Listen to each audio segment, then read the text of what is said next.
On today's episode, you've heard them and seen them individually on the podcast before, but never all together. I got none other than my business partner at REC Canada, Mr. Simeon Papailias. He graced us with his beautiful, beautiful voice. And Mr. Jacob Campagnaro, where we talked about all things plexes, the duplexes, the multiplexes, the triplexes. Make sure that you watch the rest of this episode because you're gonna learn how he actually analyzes deals. Today, we are going to be conversing about really all things, as I said earlier, plexes, duplexes, triplexes, multiplexes.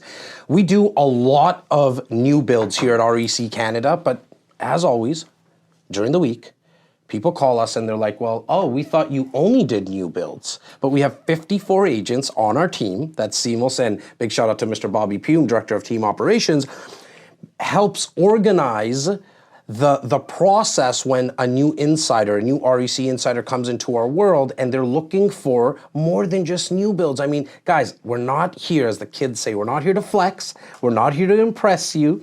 I want you to know where all this data is coming from. Our team helps a little over 750 families a year right across the board, meaning pre-con, new builds, income properties, helping first-time home buyers, and then I think the sexier stuff that people like to get started with, and you talk about this all the time, Jacob, is, well, I want to get a multiplex. I want to get an apartment building with 37 units. Well, Simos, you say for good reason. Why do you say that? The biggest and top reason people want to typically graduate into plex, in even a duplex, a fourplex, it's not typically the first thing people buy. The first thing they're going to buy is a new little condo to get started, to understand, to start landlording, an income property where they're going to maybe convert into the basement, creating a duplex.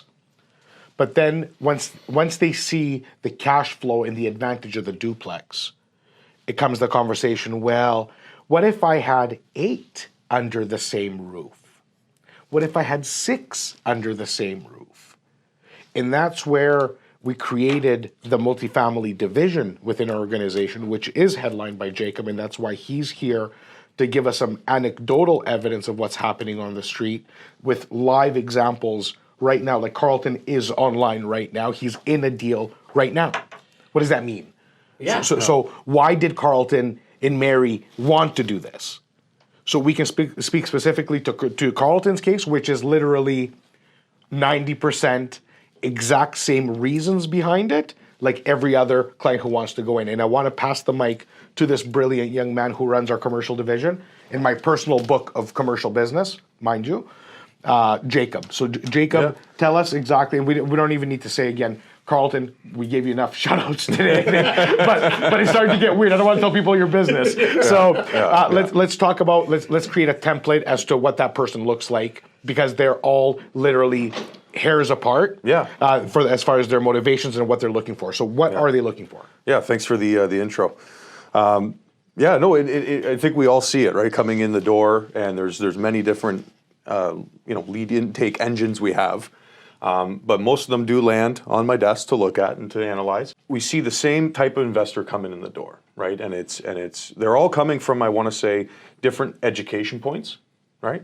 But they are coming in, I have one pre-construction condo, I have one single family house that was inherited or a good opportunity came up and I purchased it. But, that's great. We have the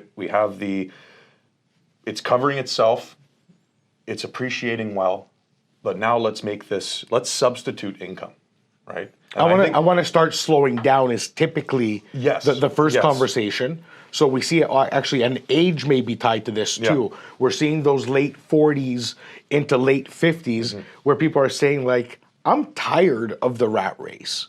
I'm tired of my existing circumstances, meaning I'm only relying on my job and my RSP, which has been underperforming for 15 years. Yeah. I think that's a big commonality for that buying range, for that buyer profile.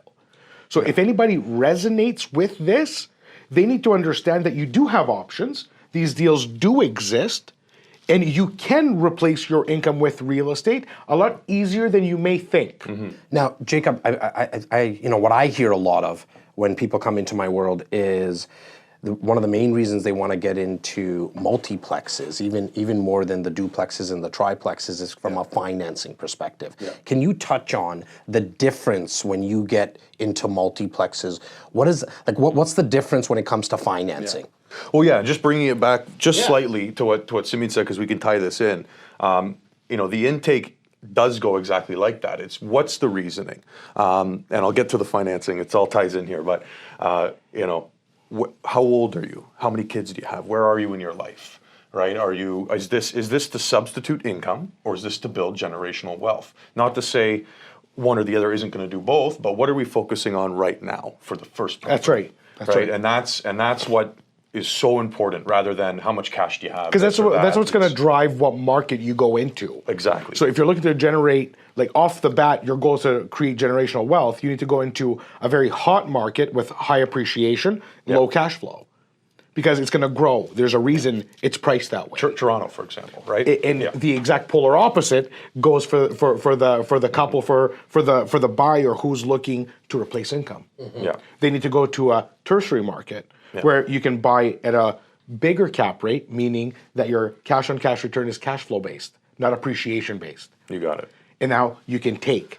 All markets are going to slowly go up. Yeah. But there, as we very well know, different markets serve different needs. And in this specific asset class, it really plays a huge role. And that's where we can tie it into the financing, right? Because the next set of questions off of that is okay, well, what do the finances look like, right? It doesn't matter if we're looking at the long-term play or the short-term play or the appreciation versus cash flow, but what does your portfolio look right now? And that's the second, I would say, most important thing is a lot of investors come to us and they go, hey, well, look, we bought the single family, we bought the duplex, then we bought another duplex, then we bought another duplex, and now we're kind of in this position where our bank, we've done 3 different banks, 3 different mortgages, and we're tapped out. Right. Where do we go, right? Where do we go from here? And that's where we can bring in the financing aspect, which is, it's really nice to have that. Because you're buying commercial. So how is it different then? So talking specifically about commercial financing, right? How many doors do you need to have minimum to actually qualify for commercial financing? How does that work? Because we hear a lot of different numbers, but I want to settle this once and for all. How many doors are needed minimum, and what is the lender looking for? Because you have a lot of experience in this. Well, it's not so black and white, so binary, but as a rule of thumb, right? And that's what I like to go off of. A few different options. So we're looking at typically 6 doors plus. Some banks will do 5. Some consider 5 residential, right? So I think RBC, if you bring 5 doors to RBC, they can bring that under the residential umbrella. Just as one example. But typically 6 doors and up, right, it's going to be considered commercial. Right? And that would mean that when the lender's looking at, we are going to pick on Carlton and Mary today because we just love them so much. Let's use Carlton and Mary as the example. They're not looking at their income only. They're looking at the revenue that's coming in from the actual building. Right. Now, would you say, and this is really to any one of us, is it like 100% of the revenue that's coming in from the building and 0 on Carlton and Mary, or is there somewhat of a hybrid as well? Yeah. So it is going to be a hybrid approach, right? And that's one common misunderstanding in the industry for people looking to get into commercial. It's I'm completely retired. So it's always a hybrid approach. It's always a hybrid approach. So the person behind the economics of the building is always a factor in the financing, bar none. Yeah, and that needs to be put out into the public. That needs to be said, because we do get a lot of investors, and I'm not saying it's a no, we shut the door and say, sorry, we can't help you. Right. There's a million options to go down. We can do private, we can do, a million different things. But they are going to look at the investor, right? They're going to look at the investor and they're going to say, are you paying your bills? Are you making income? Because I would say 10 out of 10 times with a new commercial mortgage, it's your first commercial purchase, there's going to be a personal guarantee on that mortgage, no matter what. I would say maybe 9.5 out of 10. And we're actually seeing that a lot more across the board. It's actually almost impossible to get any financing at this point. literally, without personal guarantees. Yeah. And I'll extend to as much as like a retail lease, like where never did you have to put a personal covenant. The market has become so volatile due to these pandemics, due to all these things, where I haven't seen a deal go through in the last year, almost 2 years, where personal security, personal guarantee was not a factor. Yeah, I think if you have a absolute monster of a corporation, Right. Starlight, or yes, yeah. but yes, We're not Starlight. No, we're not Starlight. Starlight is one of the biggest apartment groups in the country. For those who don't know. Yeah.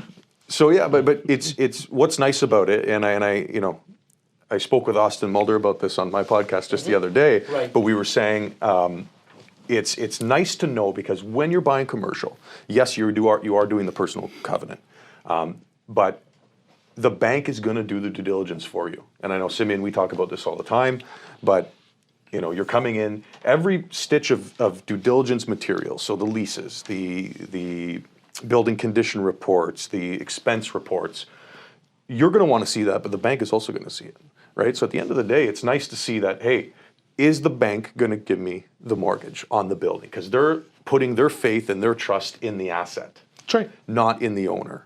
Okay, and now, and I just want to really go down in terms of the financing for a second.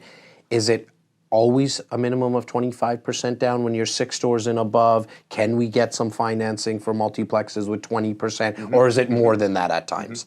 So that's kind of one of those, again, those scenarios where there's a million different ways to go about. But it heavily depends on the person applying. Yes. So that's where the hybrid comes in.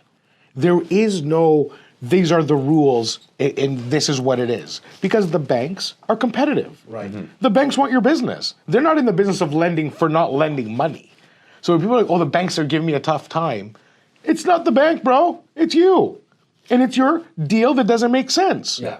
So the good news, the absolute amazing news about commercial deals is that you have some of the brightest, most brilliant minds on the planet who the banks hire and pay very handsomely to analyze the deal and make sure that they don't miss what you may have missed. So you list your apartment building for $5 million, Jas. I want to buy it. I love it. As a matter of fact, I'm going to pay $6 million for it because I think it's the best asset on the planet Earth. Okay, so I put my deposit down. We do a deal. You agree. It's conditional on due diligence. We tied up the deal like we always talk about. We do all the things. And now I take my package. I take my rent roll. I take my expenses, all the things that I asked you for, and I hand it over to my broker at TD. Yeah. TD opens the file. They take a look at it, and they assign it to Jacob, the underwriter. Jacob has to now look at what? What do you have to look? Service ratios? Explain that process. Pretend you're an underwriter for 5 minutes. So what I'm going to look at when I get the file is going to be on the highest level, income versus expenses. Right? Of the asset. Of the asset. Of the building. Starting Of the there. building. Yes. Will the building cash flow? If 1 unit's vacant, will the building cash flow? If 2 units are vacant, will the building cash flow? And that's the service ratio. And that's debt service ratio. $1.10, $1.20, $1.30, depending on the bank's underwriting parameters. Yeah. What does $1.20 mean? What does a service ratio of $1.20 mean? So 1.2. Yeah, so 1.2, are you looking for the math, or are you looking No, for I'm looking for the explanation because a lot of these terms get thrown out in the marketplace. Yes. Yeah. So in order for a deal to start making sense, before they even look at you as a purchaser, the building has to be able to service its debt at $1.20. Yes. So for every dollar coming in, for every dollar of cost, $1.20 in income. Yes. So if that spread doesn't exist, very simply put, there's nothing to even look at. So if it's a great building, they'll look at $1.15. If it's like a 24-plex. Yeah. When you say great building, Like it's in great condition, Right. more units, location. AAA market. AAA market, Yeah. they'll look at lowering it. Yeah. But if it's in a crappy location, Yeah. in not in good condition, they might be looking for $1.30. $1.35. $1.35. Yeah. And this is before they look at you. Yeah. So let's talk about my $6 million deal, which is going to get an appraisal. Yeah. The appraisal comes back. Where's the deal? The deal is in Toronto. It's your favorite building that I'm buying for $6 million when you listed it for $5 million. Got it. Yeah. Okay? So I'm about to make a mistake. Yeah. But the commercial real estate rules dictate that nobody can make a mistake because there's backstops. There's going to be a third-party appraisal ordered by the bank, not by you. The bank owns the report. They're going to say who goes and does it. Then there's a service ratio. Then they're going to check on you, so meaning me, the buyer. Yeah. Has Simeon ran a multiplex before? Does he have experience? Does he have cash in the bank? Does he have other assets to cross-collateralize? What does that mean? They're going to put this mortgage and register on my other properties because they don't feel I'm good enough. Right, they're going to protect themselves, as we've been saying. Or Simeon's retired. No.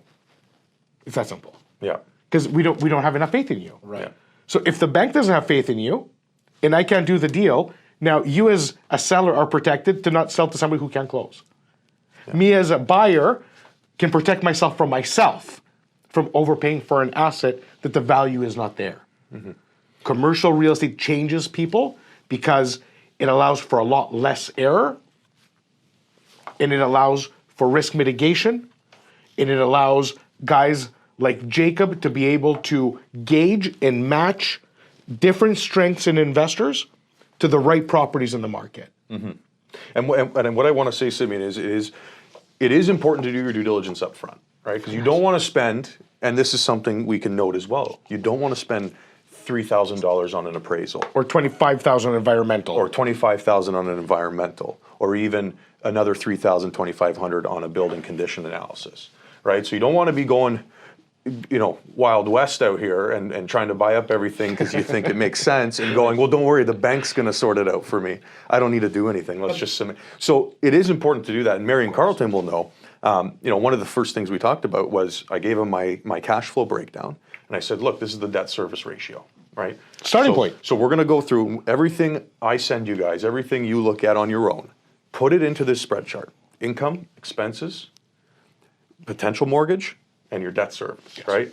And if it's 1%, 50 cents, right? It's let's move on, or we have to look at this in a different light and not go down the conventional financing route, right? So I just wanted to say that there is, do your due diligence, quickly look at it, look at that debt service ratio, look at that cap rate, and go, hey, does this one make sense to even bring to the bank, or do I need to further investigate this before I start spending money? I think one of your greatest assets, Jacob, is your ready pro forma, and this is something that we have used for years for all our clients and friends, and I will ensure that it's in the hands of our concierge. And big, huge shout out to Tyler Walburn, always manning the brunch and always taking care of our clients in the back end.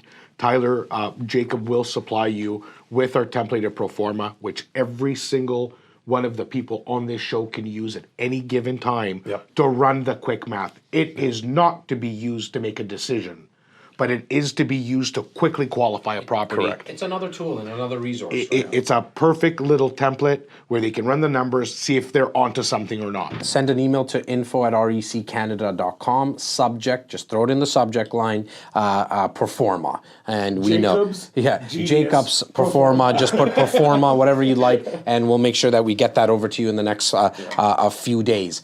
Let's talk about analyzing deals, right?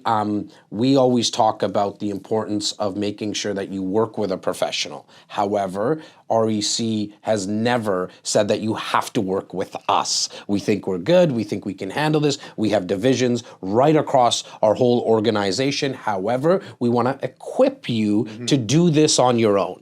We want to equip you to at least get started on your own, right? If you choose to work with us, that's awesome. Jacob. I've always said this, Jas. Yes. And I'm going to say it again. Yes. And I may have learned it from you. What's that? I may have came up with it on my own. I'm not sure. But I always say, Let's just say you learned it from me. Who cares? Obviously. Anybody that's worked with me on this call, they'll know. The first conversation I have with them is, and it's maybe cheesy, but it is, we're going to educate you into buying real estate. Oh, I love it. Not selling you into buying real estate. I like that. And I think this conversation, it had to be said. Yes. Because that's exactly what this conversation is about. Is we're going to give you the tools to go out and buy the real estate on your own, even if you wanted to, right? I always say, hey, if you find something, call me. I'll help you negotiate the deal. But we want to get all of our customers, all of our subscribers, our listeners, to that point to say, hey, I'm comfortable looking Empowered. at this. Empowered. Thank you. That's the word. An empowered buyer is the best buyer. They know what they're doing. Yes. Much easier to work with, yes. And so let's talk about that though, right? Let's dive into that. So let's pretend for brunch purposes and podcast purposes that everyone on listening and watching right now is wanting a multiplex. So let's call it 5 doors and above, just for argument's sake, okay? What are you doing to analyze deals? Let's actually maybe take a step back. How does someone analyze a 5-plex and above?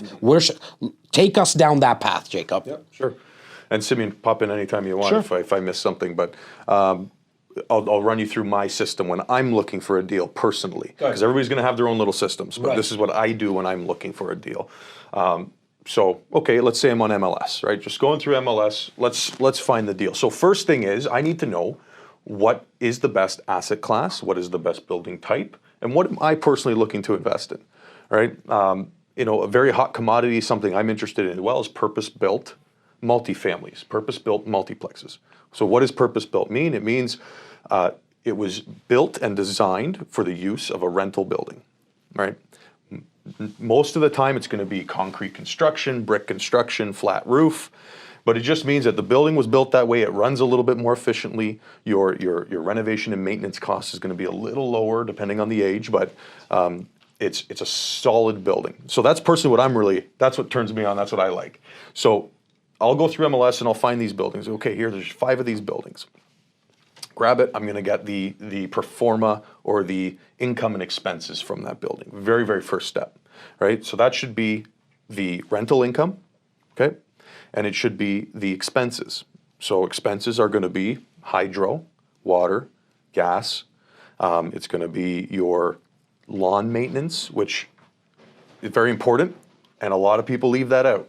Right, a lot of people go, snow removal, cleaning property of the hallways, taxes, right? Common area cleaning, you bet. Renovation and maintenance. How do I get this information, boys? How do I even get it? I know as Jas, and it's easy, but how does somebody watching right now actually get all that information? And a quick follow-up to that is, can I trust where it's coming from? Good question. Yeah, I like that.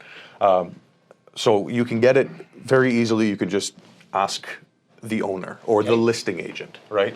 And if they're prudent, if they know what they're doing, they should have at least something, right? Back of the napkin, Excel, whatever. Verbal, just let me know roughly what the numbers are, okay? Do I trust it? Not at all. Okay. It's worth the paper it's written on, but at least it's a starting point. Right. Right? And that's where you have to go. So I get it all, and that comes on, again, back of the napkin, right? Okay. So I think a great point for our entire audience, for them to understand what to ask for. Yeah. I think if we were to also share, and I'm creating deliverables, but these deliverables are easy for us to fulfill on because we use literally the same offer, the same commercial offer template for multifam 98% of the time. So I would like us, and I would like our audience to have the opportunity to ask for that. So again, info@reccanada.com, and ask for our multiplex Schedule A.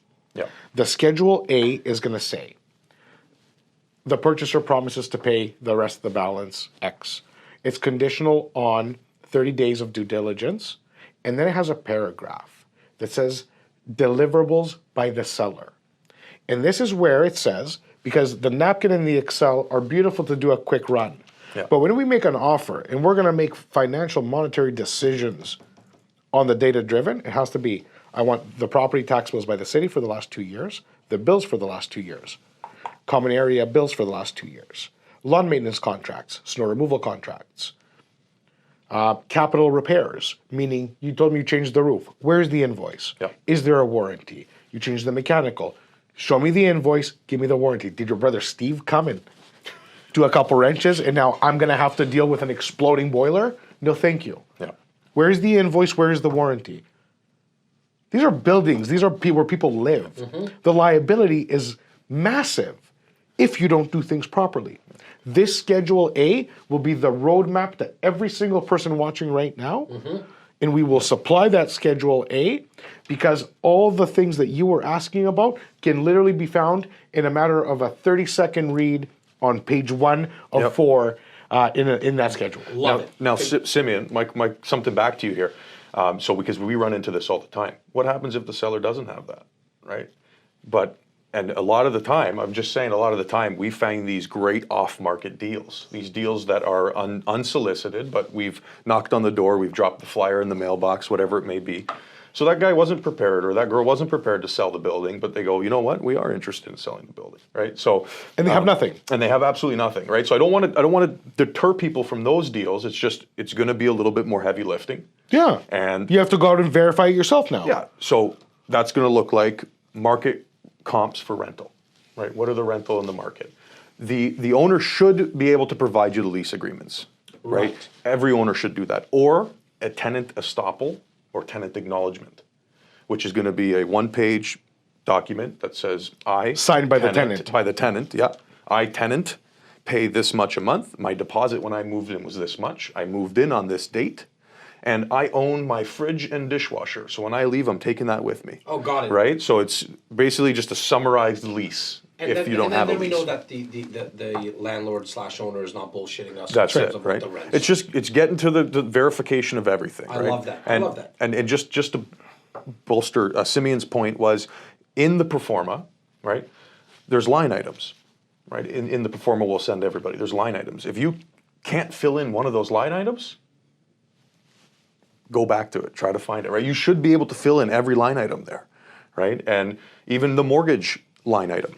Well, call your mortgage broker, call me, call Simeon, call Jas, and just say, hey, what is a 8-plex in Hamilton? What kind of mortgage should I be expecting for this building? Right. Because we can quickly fill it in, right? And say it's going to be 75%, Right. 2% interest, 30-year AM, or whatever it may be. numbers. Yeah. And how about this?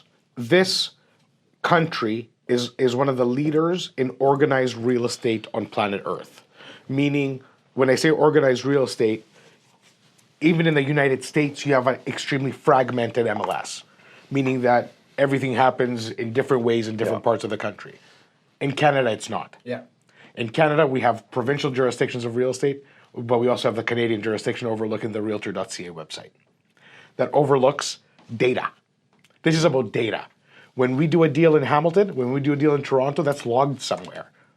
That data now ends up at the hands of Canadian Mortgage Housing Corporation, of Altus, of all these data aggregators that produce consumer data that is relevant, important, and crucial to the marketplace. If any one of you were to go to cmhc.ca today, you're going to find 50 different sections on 50 different asset classes, looked at 100 different ways. You literally have at your fingertips, you don't need to spend $1 because it's a federal agency. This is how they do monetary policy based on this data. You have the same tools. So if you were to go Hamilton, 8-plex, average rents, average age, average purchase price, you can find data literally up to 30 days past. But even more than that, Simeon, average water bills, expenses. Everything. How much per door does the 8-plex spend in water, right? So even if the landlord says, I don't have a single water bill, I don't know where they went, I threw them out. We can find it. We can say, well, look, let's use industry standard, which is whatever, 200, 400 door, whatever market it is, right? But so you can go on cmhc.com and use that, or .ca, and use that to fill in those blanks. So there's always a way, there's a backup way, or, Well, it's just like using 5% for vacancy, 10% for property management, those kind of benchmark standards. If you want to do it exactly, start calling the companies and get quotes. But if you're looking to just run a pro forma to see if something works, get your industry benchmarks, get your industry standards. And they are reliable, incredible outlets of information out there available to everyone, bar none. And if you have that info, you can, when you're sitting in bed at night going through realtor.ca, just like everybody does, right? Well, everybody in this room does. Yeah. Well, I think real estate websites are visited more than porn sites half the time, right? Like, so, yeah. So Let's go back, because now we know rental income. We've done our best from a verification perspective on the expenses. What else are you doing to analyze a deal, Jacob? Yeah, so we've gone through expenses, income and expenses. We have a good understanding. We feel the debt service ratio is where we need it, 1.25, let's call it. And now it's going to be based on the asset itself. I would look at condition of the building, right? Mechanical of the building, right? We know the building works, but hey, if you got to spend $100K on a new roof next year, well, where's that coming from, right? And does that come off the purchase price? Does that come out of your pocket, off a line of credit, or And the bank's going to want to know that. And too. that's the BCR, the building condition report. It's something we pay for. Yeah. At our expense, typically. What does that usually go for? Anywhere between 15 and $3,000, 1,500 to $3,000, Okay. and they look at like every single component of the building. Well, this is an engineer, right? This isn't Bob the home inspector Got going to it. check the outlets kind It's of more of a thing, right? building This inspection. is there'll actually be a schedule at the back of the building condition report, Okay. and it will show you a 10-year graph of life cycle on the various items, so the roof, the furnace, whatever, and it will say you need to put $5,000 into the roof every year for maintenance and touch-ups, and then at year 10, you are expected an $80,000 roof repair, right? Obviously, these aren't set in stone, but it's a great indicator to say. No, hey, it's a great indicator. It's, this is what I need to spend on my building over the life cycle of the next 10 years, and that just so happens to be the term of my mortgage or something Got like it. that, right? So Got it. it's nice. So that would be my next step, right? Building checks out, everything's in good shape. Obviously, there's some life cycle costs here and there. Every building's going to have it, and maybe even before that, we do an appraisal. We get the appraiser out, right? Okay. Get Now, them in. now, I also want to speak about in terms of when we're talking about analyzing a deal and a building. When it comes to location, what are we looking for from a tenant's perspective, right? Because I'm going to be a landlord. I'm going to be owning this building.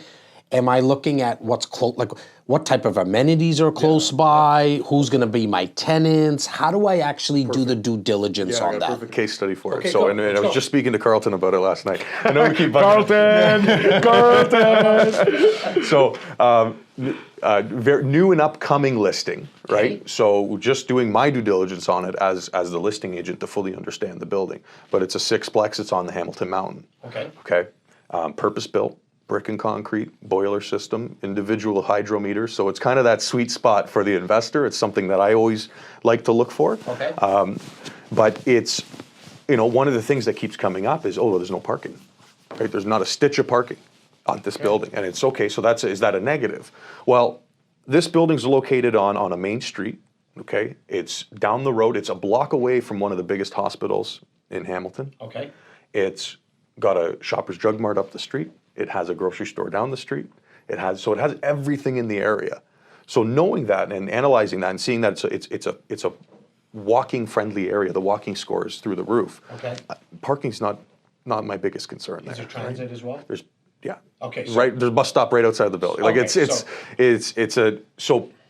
parking's not an issue. So that I go, okay, so parking's not a big one. If we're talking about the suburbs, no walking score, no transit. Yeah, parking might be nice, Right. You want to look for that parking and say, hey, this is something that's necessary in this neighborhood to get the rents I need, Okay. right? And that's the next thing is what are the market rents, right? Bob in Unit 2 is paying $600 a month. Well, that unit should be going for $1,600 a month. And why would we see a place where Bob is only paying $600 a month? In an area where he should be paying, I don't think the range is going to be that big. Or have you seen that? Big? yeah. Okay, wow. Okay, nuts. That's the Hamilton special. That's why it's known as one of the best cities to invest in Canada right now, is because of that. Right, historical tenants paying very little rent, Right. or buildings that just haven't been upkept. Right. So 600 is the market rate for a unit in that condition. What am I going to do as a possible owner of this building? How am I going to get Bob to pay me my market rent of $1,600 a month? And maybe it's not going to be Bob, but I want you to talk about what strategies that we have to sometimes implement for our clients and personally for ourselves as well. And this might not work for everyone, and you might not be either comfortable with some of these strategies. You might not even be able to do it in some of the buildings for whatever, a myriad of reasons, but we've seen this also work thousands of times. How do we get from $600 a month, and we need to be at $1,600 because that's the market rent. Otherwise, the building just won't make sense. The investment won't make sense, but we love the location. And that's the $1 million question, right? That's a very challenging. Well, you know, that's what I get. That's why I get paid the big bucks, because I'm supposed to be here to ask the right questions. And really quickly, if you are watching right now and you have questions, guys, we will. This is why I have the phone in front of me. I'm not surfing Instagram. I'm not doing any of that. I'm watching for questions. Throw them in here. Big shout out to always Stephen Rochester, who's behind the ones and twos, and he'll make sure the questions pop up on the screen. You could go very high level, go very micro. Maybe you're working a deal right now and you have a question. We want to help you answer it. So, Jacob, what's some strategies again that we can, or somebody who's watching, can implement when it comes to increasing rents? Yeah.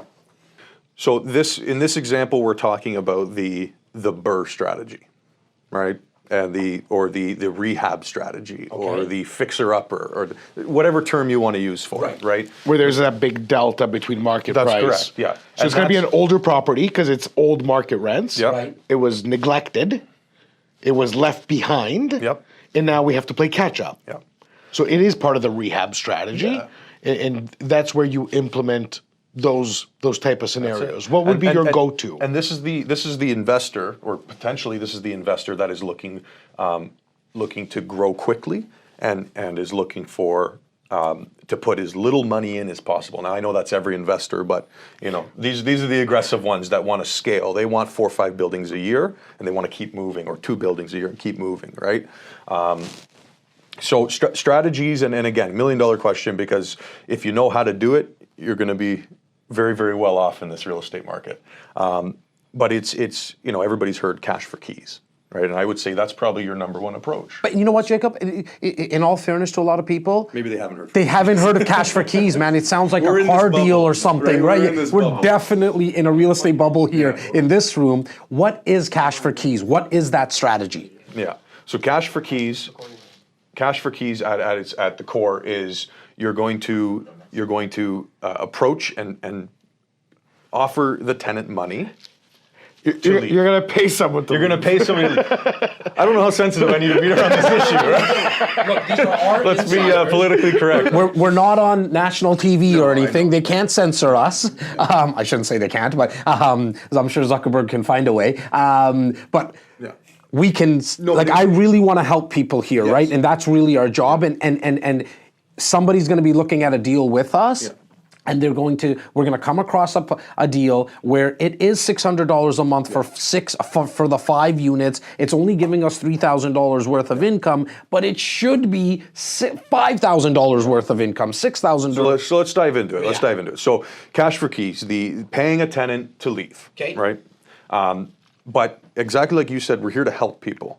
And it's not, you know, I have so many clients that come to me and go, well, look, I don't want my face in the newspaper tomorrow. Big bad Toronto landlord trying to kick people out of their home for the last 20 years, right? And that's a serious concern. I like a lot of people have brought that to me. And a lot of people, that's not who they want to be. No. It's not like we can make jokes of it or have a giggle about it, but it's not what I want to be. That's not what I want to be either. Never. So and we haven't. No. So sorry, I just wanted to get this out, and I'll let you talk. So you are helping people. You are helping these people, because a lot of these people, and I've heard stories after stories after stories, including my own, where these tenants feel stuck.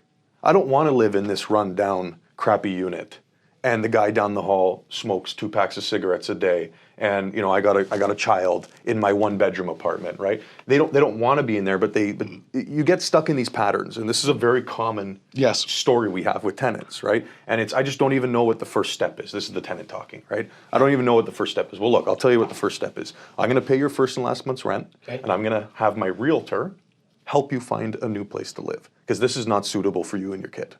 Right, this is not good. Right, this is real life. This stuff. This is very real. This is very real. Guys, real life. So this whole rehab, because we did make a giggle about it earlier, and I want to make sure people understand between a giggle and real life. Real life, when an investor buys something and they want to fix it, and we call it cash for keys, there's a reason.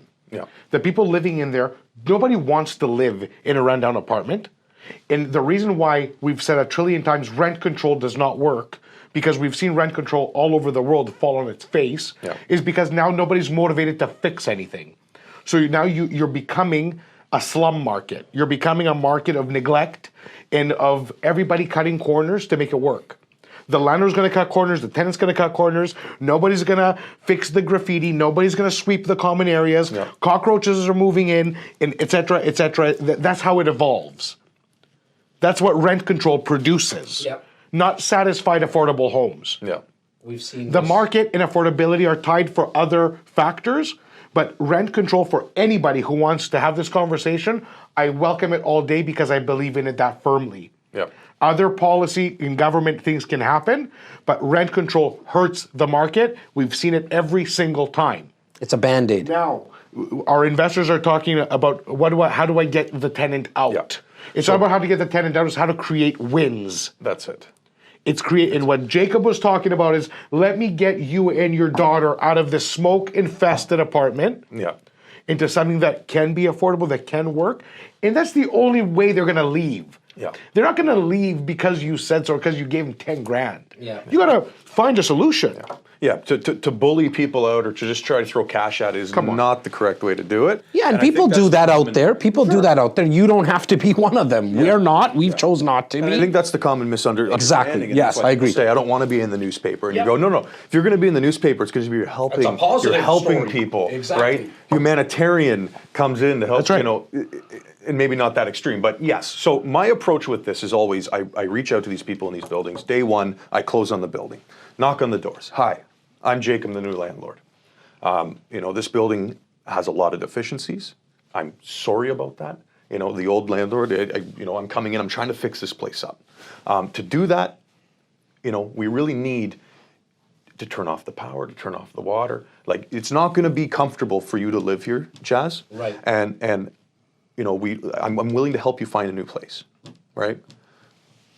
What's the chance they say yes and no there? I don't know, but it's no cash It's a 50-50 offered, no chance, cash right? offered. No, that's where you start. You start with no cash. You right? start with, there's uncomfort is coming. Yes. And Change is coming. Yeah, and there's deficiencies in I like this that. building, but change is coming. Are you comfortable finding a new place? Do you need help finding a new place? Do you want me to help you find a new place? Right? Yes, that'd be great. Okay, great. There's one tenant out of the building. Let's sign the N11, right? And so that it's documented, and that's I believe that's right, but that's Yeah. the termination of lease. It's one of the ends. and One we'll of find the out. ends, yeah. Yeah. Good thing we have a paralegal department. I think that can help us with that. I believe it's mutual termination of lease or Okay, something like that. yeah. You know, we get Bobby in here. Tell us in 2 seconds. So, anyways, you sign that, you get the guys out, right? You go to the next door, same story, right? But that guy, you know, he's having he doesn't want to leave. You know, he goes, no, I'm okay. Like, I don't have money to leave. I you know what, turn the power off. I'll live here with no power, right? And I've heard these stories before. And that's where you then bring in that cash for keys scenario, right? It's no, I'm not leaving. I can't leave. I don't have the money to leave. Well, look, Simeon, how And about the smartest people on planet Earth, like in any situation, are the people who listen. Yeah, If you don't ask the right question, you will never get the right answer. That's correct. If you are a bully, if you are somebody who just says, oh, I'll do this, I'll do that, how about you ask a question? Jas, what is there that I can do to create a win for you? Yeah. Just stop. Just stop. Well, I love the open-ended question, right? Just stop. Let Jas speak. Well, unfortunately, I need $20,000 in a Mercedes-Benz. Yep. Okay, well, Great. it's okay. Yeah. Well, there's solutions for you. But now you just, know. But just maybe, exactly, and just maybe, Jas will say, I literally need $5,000 to clear some debts because I can get closer to my work, and then I can afford a $1,500 apartment closer to Toronto. Yeah. And if I had $5,000, that would change my life. Guess what? Jacob, bring the checkbook. yeah. Here's $5,000. Here's your signed N11. Here is your dream come true. Everybody's happy. You have the unit vacant. You're going to go from 900 to 1800, whatever the case may be, Yeah. and everybody wins. It's a mutual win-win because you had the mindset. It's That's what it's respect. gonna be. It is respect. 100%. It is good communication will always drive wins. Yeah. So in landlording, it is crucial that you listen to your client. Yeah. To your client. When we ask an insider in a REAP a question, we're not asking to answer it for them. I'm going to say, Jas, what is your goal of this real estate action plan today. I want to create more income. I want to create generational wealth. But you tell me what you want, because you are my client. As a landlord in a multiplex, who's your client? Your tenants. You listen. Well, I think in any investment, right? We always say that Listen. if when you start, if it could be one condo unit that you're renting out, most of the horror stories, we've been doing this now coming up to 17 years. I think all of us can count horror stories maybe on one hand. There's not as many as people think when you're landlording with tenants, okay? However, majority of those are because the landlord thought they were above the tenant. It's like, you're beneath me, Mr. and Mrs. Tenant. It's the exact opposite of that. exact opposite. The tenant is giving you $10, $15, $35,000 cash in almost like in a briefcase, okay, every single year, because they're giving you the cash flow, your mortgage is being paid down, the value of All the things. the value is going up.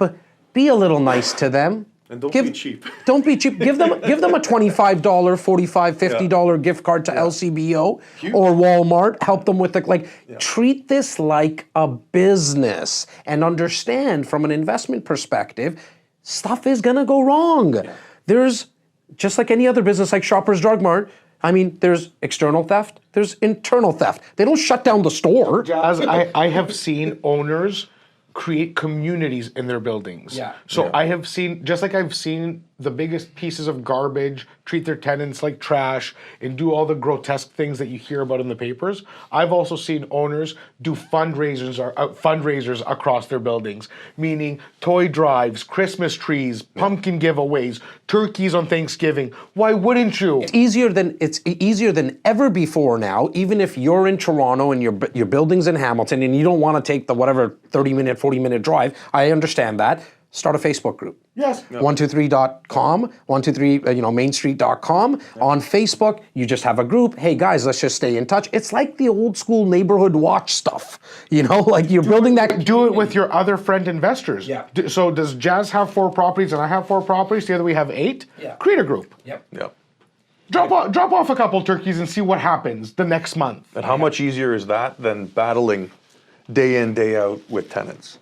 Right? Mindset. Now, let's keep going down this path. So now we've figured out, okay, we can increase some of the rents. We've looked at the building in terms of what major repairs got done. Maybe we're trying to forecast what major repairs need to get done. Everything's starting to check off now, okay? Is there anything else that I as an investor / landlord should be thinking about? Yeah, so this is going to come back to upside potential, right? And this is why we're moving tenants. This is why we're renovating. What the renovation costs are going to be, right? So, okay, there's CapEx, capital expenditure, which is your roof, your boiler, your big items in the building, asphalt, right? The things that are not going to necessarily increase your rent, but that need to get done. So those are the first things we want to check off the list, right? We know what we have to do. Now it's okay. So Bob in Unit 1 did leave, right? We found him a great place closer to work, and he's happy. And now we have this beautiful 2-bedroom unit, but it needs new kitchen, new floor, paint, bathroom, because it hasn't been touched in the last 20 years, right? So let's budget that reno. And this is where it's very important to build relationships in the community with contractors, with suppliers, because it's all great and dandy to go in there and say, yeah, this looks about $25,000, right? And then you find out, oh no, the kitchen's $25,000. 47. Yeah, right. It's never the first number that somebody told you or you thought it was, ever.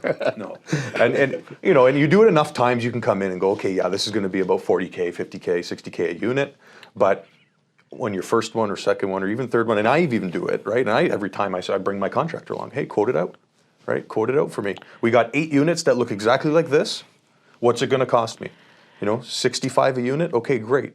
Now we're going to go back and we're going to do that math and say, I'm going to put 65 a unit into this building. Right. On a refinance in a year, 2 years, 3 years, whenever you're going to do it. What is the return? Am I going to be able to pull my initial investment out? Yeah. And that's the key. Right, that's the key for growth and rapid growth, right? To buy 3 buildings a year, because it's hard to save up cash to buy 3 buildings at, let's call it $2 million a pop.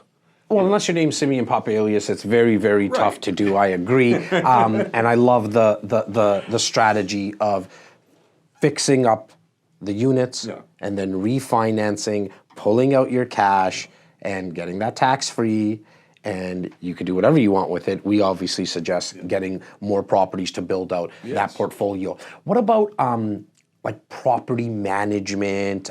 What should we be budgeting for property management? Most of our people here are going to not manage it themselves, or look, I mean, is that advice that you guys give, right? Like sometimes I say, like for a condo, right? As a first-time investor, I personally believe you should manage it for at least a year yourself. That's my personal opinion. That's the advice I give to a lot of the people that are watching and listening. And the reason is, especially if you're in that 45-kilometer, 50-kilometer radius, because you can get to understand what a property manager is actually going to be doing for you later on. Are they charging you? Are they maybe ripping you off? You're only going to know that if you experience it yourself. It obviously, it's tougher slightly if there's 6 units, 7 units, 12 units. What should somebody know when they're looking for a property manager? Yeah. So it's a good point. I do recommend, if you're comfortable, if you have the time to do it, try to manage it, right? Or learn from your property manager at least, right? But the big thing is time, right? Time and money. Are you going to spend an hour every week driving down to your building, right? When that hour could have been spent at the office making the money that you would have spent on a property manager. That's right. Right? And I run into this a lot. Know your worth. Yes. Know your capacity of what you can take on. Yeah. Hire the right professionals for the right duties. Yeah. That's always the leadership point of you as an investor. You're a leader of your own fate, your portfolio. Yeah. These decisions are crucial. The costs are kind of, I would say the industry standards are pretty right. And what is that? 8 to 11%. 8 to 11%, so call it that 9 to 10 kind of thing. You're right. You're right around there. That's 10%. Let's just use that because it's a round number. It's the best number to use. 10% of the gross monthly rent. So we have $5,000 coming in. We need to budget $500 a month for property management. You said something earlier, Simos, vacancies and repairs. What do we, let's use the 5 unit as the example. What are we, advising our guys and gals when it comes to vacancy as well as repairs? And let's use also Southern Ontario as kind of our benchmark. Yeah, so that used to be a number that was more of a national benchmark at 10%, but that is extremely inaccurate for Southern Ontario. It's even more grossly inaccurate in the city of Toronto. Yeah. So you want to be respectful to industry benchmarks, but you also can't be an idiot or work towards your detriment by hurting your pro forma. Yeah. So if factually Toronto's at 2% for the last decade, or actually less. We're talking just about vacancies. Toronto, vacancy. Vacancy, yeah. Okay. So vacancy repair. So vacancy repair is typically the common line. I would separate it, but you can have it in the same line. Southern Ontario, using more than 3% vacancy, you're just lying to yourself and you're just hurting your pro forma because it's just not true. It's not even being by analysis. That's right. Right? You're gonna Repair. You have to be conscious to your building. If your building is an older building, you should be using 6% a year. Yeah. Because do the math. If it's $100,000 in income, we're talking about $6,000. $6,000 is $500 a month. Right. It's very easy to spend $500 a month on a building. It's actually a joke. So if it needs to come down because it's condominiumized and it's new, if it needs to be higher, that is particular, and you need to, this is where experience comes in. Well, I like the 10% then, right? I like the 10% for vacancy as well as repairs, because that seems like that's going to be kind of the number. And it's not being silly to hurt your pro forma, but it's being conservative, and you're also able to forecast properly. No, I was just going to say, to add to that, that cost, that line is going to be on top of your capital expenditure. That's right. Right? So that building condition report we did earlier, right, still comes into effect. Don't think that's your 10%. We're good. Let's just keep it in the account, right? But this is the light bulb, smoke alarm battery, right. toilet leaking, right? This broken, that broken, little things here and there. That's where Which that always 500 come up. That's where that 500 is going to come in. Which always, I mean, look, if you need a repair done on a stove, by the time you send somebody out there, it's, 150, 200 bucks a month, 200 bucks a trip out there. It's $100 to start the car. Exactly. I'm not going down there for anything less. Right? I think we have gone across many different spectrums of multifamily today. Yeah. And I do want to do a tie-in of why these things are important and why it's not easy. Although, because I'm going to say very clearly that multifamily and apartment building investing is absolutely the best asset class in real estate, bar none. And I'm not saying that for no reason. Every single real estate investment trust, pension fund, all the smart money across the entire globe invests in housing, specifically purpose-built rental apartments. For you as an investor to invest in a 4, 5, 8, 12, 16 plex or more is the best thing you can possibly do. But I will remind you that if it was easy, everyone would do it. And the difference, to bring all this conversation into it, is it depends on the market, on the building, on its specific location, on its tenant pool mix, on the condition of the CapEx, on the after renovated value, the ARV, after renovation value. Different markets have different values. Different markets have different rents after. Some, it doesn't matter, so you'd be wasting the money. Experience is key, just like everything else. Who you work with, and we cannot do every deal in the country. This isn't about us. We have an excellent team doing this here. We would love to represent you here. But there is a million markets in this country. There's millions of you. You need to spend the time, go back to the basics. If you want to get into this asset class, call us. Spend an hour on the phone with us. Doesn't matter if you're in Vancouver, you're going to work with somebody else. We'll tell you who the best person to work with in Vancouver is. Yeah, look, I think Be smart. we've said this so many times over our 17 years, especially with somebody who's just starting out with investing, is work up the investment property ladder, right? If you're just starting out, we probably wouldn't recommend that you go for a 5-plex right away, right? Because you just haven't got your feet wet enough. Start small. There's nothing wrong with a small little duplex that you can rent out the upstairs, rent out the downstairs, a small little condo, get familiarized with getting financing and working with the tenant. And then as equity starts to grow, and I know this is turning some people off because it's not that get-rich-quick scheme stuff. It's really, really boring investing into real estate, okay? However, if you just hold on to it long enough, values will go up. There'll be some slight dips here and there, but they'll start to go up. You pull out the equity and then move to the next stage. So if you started with a duplex, hey, let's try our hand at a 3-plex or a 4-plex. How about you give yourself an opportunity to fail? Yeah. Yeah. If you don't fail, and this is common knowledge, if you're in this to only succeed, you picked the wrong game.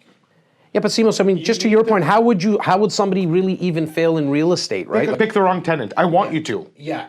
Learn the value of your time, because when you thought tenanting and doing a Kijiji ad and they called you and they were so nice on the phone, they were so nice. They weren't nice. They fooled you. They were a crook, and you didn't do your job. You have to learn those lessons early. You get into a 6-plex, if you got duped on a little condo, you're never going to get duped again. Yeah. But until you get duped, you're not going to always point the finger, oh, my property manager did it. You did it. Yeah. You did it. You allowed your property manager to be a fool. You picked the wrong property manager. Now, I want to touch on something that you said earlier as well, Simos. You said about the pension plans and the REITs. I was on a call about like 5-7 days ago, and someone was saying, why in the world are people buying buildings in the city of Toronto for $5 million, $6 million when you can go out to a little further out, right, and get something for 2.5, $3 million. You know, I know why I believe that you should still be buying in Toronto if you have the capital, but what's your guys' thoughts around that? Like, why are we still seeing people invest their money into Toronto compared to even the Hamiltons or other areas like in the Niagara regions? I'm happy to give my opinion, my 2 cents on it. It's very simple, Jas. I am one of those people. So I can speak for myself, and this is my opinion. I believe in the city of Toronto. I believe that I believe the data which shows that we are short in Ontario 1 million homes. I believe my federal government, when they commit to bringing in 400,000 new immigrants to the country, and I know 200,000 are going to come into Ontario, 150 to 180 of those thousand are going to be in the GTA. So I trust that data. I don't think they're lying. So if you trust that data, I don't care how much real estate is, it's going to cost more tomorrow. It's going to cost a lot more next year, a lot more the year thereafter. And the reason for that, and I know it is a fact, factually, this is my opinion, is because I know as a fact that the government, both municipal, provincial, and federal, have not figured out a single damn thing on how to actually address the supply issue. They're talking about it. They're making promises about it. It was a hot button election issue just a month and a half ago. But to this very moment right now, we've been practicing for 15, 16 years. 17 years. I have no hair and my salt and pepper beard is here now. Great. But somehow you got a little prettier. That's right. A lot prettier. Has a single thing changed? Has a single thing changed? So it has not changed. As a matter of fact, it has gotten worse. And I do believe, my personal opinion, it will not be figured out. There's an election coming up in June, again provincially. So by the time anybody tries to make a move, it's election time. Yeah. And everything that the last person did, wiped off the table. And then the new ideas. And the problem keeps getting exasperated up. And investors like myself, I put my money on investors like myself, I bet on me, we're going to make a lot of money in the next decade, and I mean a lot. Jacob, what's your thoughts on that, buddy? No, 100%. And then just to answer the question about the pension funds and the big REITs and all that is they have their fixed returns, right? They need to give out their return, whether that's 3%, 4%, 5%, and they got oodles of money, right, to spend. Well, they're spending 10 years down the road. Exactly. So they're spending with the market in 10 years. Yeah, but they have risk analysis specialists that look at these markets and go, okay, I'm spending the teacher's pension fund. Right, we got how many X amount of people, I don't know, but a lot, right? And we have the money to do it. So what feels safer? Investing in, getting a safe 3% return in Toronto, or going to a mining town in Northern Ontario to get 25% return with the risk that in 5 years that mine goes dry and that building is empty, right? So it's simply risk versus reward. And when you have the money and you don't need to get the returns into the 15, 16, 20%, they're going to go Toronto. And it's going to keep being Toronto for the reasons that Simeon just mentioned, right? So stability and certainty in its dysfunction. Yeah. and you said, the magical word returns, right? If you're an investor watching and listening right now and you're wondering, well, what are my returns on some of these multiplexes? If you look at, for us, we always talk about the 4 ways you win in real estate, but I also talk about the fifth, which is the tax advantages and all that. But if you just look at the 4, the cash flow, the active appreciation, the passive appreciation, and the mortgage / principal pay down, what are some of the returns that we're seeing? Like, where are we at? It's not 4 or 5%. I obviously know that you would get with investing into a REIT, which I don't think that there's anything wrong with it. But we're talking to investors who want to do this themselves. What's kind of the returns that you're? Yeah, and for the investors themselves, depending on how aggressive you want to be, maybe that mining town is the right move for you because in 5 years you're in and out. You've flipped 50% of the building, you've increased your income by X amount, and you're out.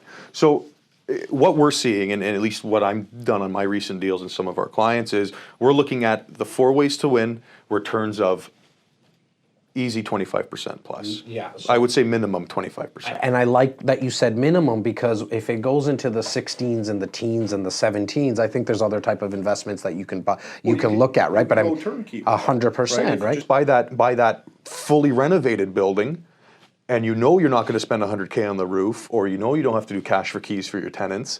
Hey, 16% isn't bad. It's better than your savings account. Oh, 100%. Now, just be prepared to pay a lot more for that type of building, right? That's you're getting it turnkey. You're getting all the repairs done. You're getting the tenants at the higher market rents. I mean, that's why you're going to be paying a lot more for that. But when you're buying that type of building, what I like to mention and I like to reiterate a lot is when it's a turnkey building like that, you can look at it more as an investment, a passive investment almost. And I want to say passive's not the right word, but definitely more hands-off. You can hire a full-fledged property manager, operational manager for 10%, right? You can buy the building, you can live in Toronto, the building could be in wherever, Tillsonburg or whatever you want to say, and you just let it ride, right? And you know, hey, that building, the life cycle on that building is 40 years plus.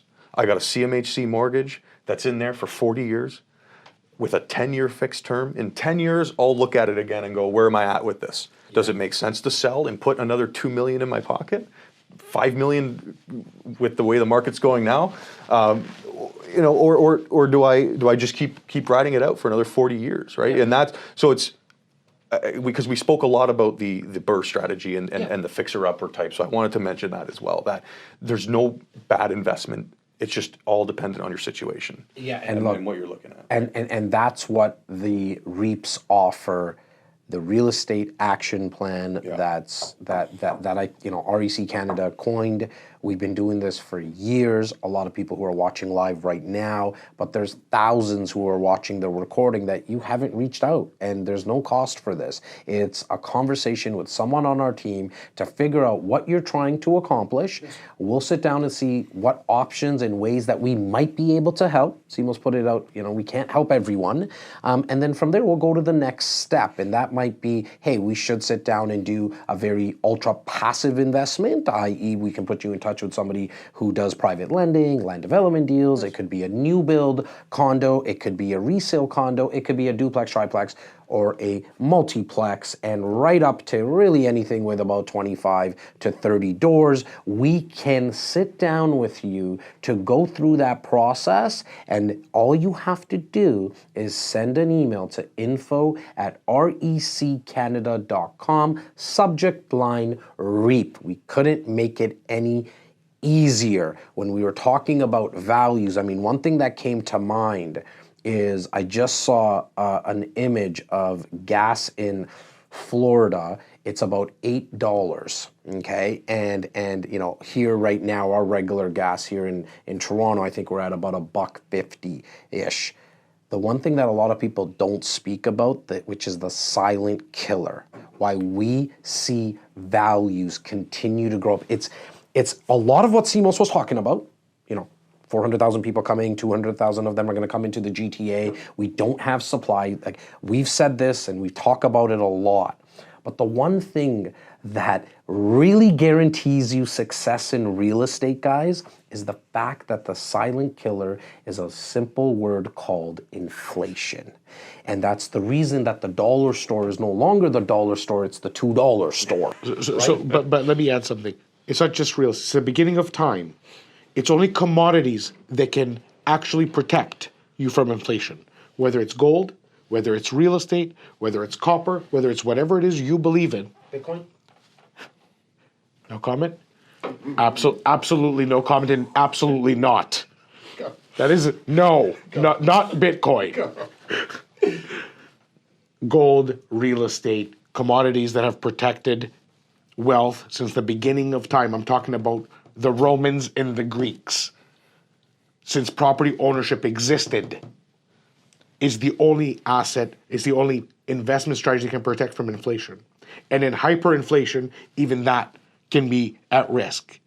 But in inflation, there is not a single tool a single strategy, a single anything that can maintain par and carry you through an economic turmoil and bring you safely back down once it resolves itself one way or another. So when Jas is saying the silent killer, if you are not watching the consumer index, which is what inflation is made by, if you haven't noticed gas at $1.50, maybe you have too much money. Well, be prepared. Well, be prepared that it's going to $2. When you pick up a pack of meat that used to be $10, it's $20, literally. Yeah. Literally, because gas doubled. So for the farm to run, for the meat to be delivered and processed and logistically put across, it's doubled, guys. We are seeing inflation and its ruin right now. And real estate is the only thing that can safely take you through to the other side. I mean, I don't know what better way to end our brunch today other than Mr. Jacob Campagnaro, congratulations on your new podcast. What is it called? Where can people find it? They probably want to see and hear your handsome voice more than me and Simos now. Where can people find it? What is it called? So podcast called Jake's Take. It can be found on Spotify, Apple Podcast, pretty much everywhere that podcasts are. YouTube. You can also just go to my Instagram, Jacob_Campagnaro, and it's right there at the top. Go check his Instagram profile out. Go press the follow button. I know his friends and family love that kind of stuff, so make sure to go press it because he's putting out a lot of content on just education as well. Make sure to go check out Simos' Instagram page as well as mine. We have a lot more content that comes out there on a daily basis, and if any of it is salesy, you shoot us a comment and let us know because that's just not what we do. It really is all about education based. Not too long ago, we came out with a book. If you haven't got your copy of the book, just simply info@reccanada.com and put in the subject line book. This book actually teaches people. We're real estate brokers, guys and gals. We're not hiding that. However, this book teaches you how to buy on your own, how to sell on your own, how to invest on your own. Because as Simos mentioned earlier, the more that you're informed, the easier it becomes to work with you. And chances are, I'll peel back the curtains, if we're the ones who did the education, chances are you're going to come back and tell your family and friends about us. And so we always love that. Jacob, any last words? Simos always signs us off at the end, but any last words for the insiders, brother? No, for sure. So I'll let Simeon still sign us off, but I do want to say what I'll do with the Performa is I'm going to do And Schedule A. We'll get them the Schedule A and the Performa. So don't forget about that. But what I'll do is I'm going to run through, and whether it's just me on my computer, I'm going to do a little 10-minute video on how to fill out the Performa and where you can quickly get the data. Just because when we send it out, a lot of people go, oh, okay, are these numbers accurate, right? And it's the mortgage is at 3%. Well, that's just the placeholder. But no, in your neighborhood, the mortgage is actually closer to 1.3%, right? For residential. I love it. So anyhow, I'm going to do that. Maybe that's with Jas as well. We'll do it here. But yeah, we'll figure that out. Let's get that done very So I did want to say that and not sign off before saying that. So with that Performa, with that Schedule A, it's also going to come with that little video of how to properly fill it out. Again, I just wanted to thank Mr. Jacob Campagnaro, always my boy Simos, and also Stephen Rochester and Tyler, and I saw Bobby Pume walk around here as well. Big shout out to the whole team, our 54 agents. You guys are out and about every single day. Half of you are probably just watching this on your phone in the car. Make sure you drive safely.